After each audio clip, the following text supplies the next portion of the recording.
नमस्कार लाडक्या बहिणींनो. लाडक्या बहिणींसाठी या व्हिडिओमध्ये अत्यंत मोठी खुशखबरी आहे. कारण महिला व बालविकास मंत्री अदिती तटकरे यांनी दिलेल्या माहितीनुसार आता कोणतीही लाडकी बहीण जी आहे ती अपात्र होणार नाही. आता संपूर्ण लाडक्या बहिणींना जे पैसे आहेत ते पैसे 1500 रुपये मिळणार आहे. तर लाडक्या बहिणींसाठी अत्यंत मोठी खुशखबर दिली आहे. मुख्यमंत्री माझी लाडकी बहीण योजनेतून कोणाचाही अर्ज बाद करण्यात आलेला नाही. या योजनेच्या पात्र निकषांपैकी वयाचे, उत्पन्नाचे निकष पूर्ण न करणाऱ्या अर्जदारांची माहिती संबंधित विभागांकडून प्राप्त झाली. तसेच ज्या अर्जदारांच्या नावावर वाहन नोंदणी आहे अशाही अर्जदारांची माहिती RTO विभागाकडून प्राप्त झाली. काही अर्जदार शासनाच्या इतर योजनांचेही लाभार्थी असल्याची बाब संबंधित विभागांकडून निदर्शनास आली आहे. तसेच काही अर्जदारांनी विहित कालावधीत eKYC न केल्याने त्यांचा लाभ स्थगित झाला आहे.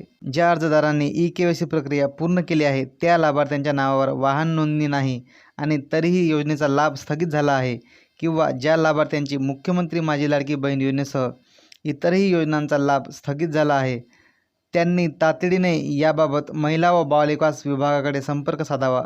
या सर्व प्रकरणांची विभागाकडून पुन्हा पडताळणी करण्यात येईल याची मी ग्वाही देते. महाराष्ट्रातील एकाही लाडक्या बहिणींवर अन्याय होणार नाही ही आदरणीय मुख्यमंत्री श्री देवेंद्रजी फडणवीस साहेब, आदरणीय उपमुख्यमंत्री श्री एकनाथजी शिंदे साहेब, आदरणीय उपमुख्यमंत्री श्री सुनेत्रा काकी अजितदादा पवार यांची भूमिका आहे. या दृष्टीने महिला व बालविकास विभाग प्रयत्नशील असून मुख्यमंत्री माझी लाडकी बहीण योजनेचा लाभ सर्व पात्र लाभार्थ्यांना मिळावा यासाठी आम्ही कटिबद्ध आहोत. मित्रांनो, अशा प्रकारे अदिती तटकरे यांनी आपल्या ट्विटर हँडलवर माहिती दिलेली आहे आणि आपल्या लाडक्या बहिणींना सांगितलेलं आहे, जर तुमची पैसे बंद झाले असेल तर तुम्हाला महिला व बालविकास विभागाकडे जाऊन अर्ज करावा. तुमचा जो माहिती आहे ते तपासून तुम्हाला जे पुन्हा हप्ता आहे ते पुन्हा सुरू करण्यात येईल. अशा प्रकारे मित्रांनो, अत्यंत महत्त्वाचा हा व्हिडिओ होता. तुमच्या लाडक्या बहिणींना हा व्हिडिओ नक्कीच शेअर करा.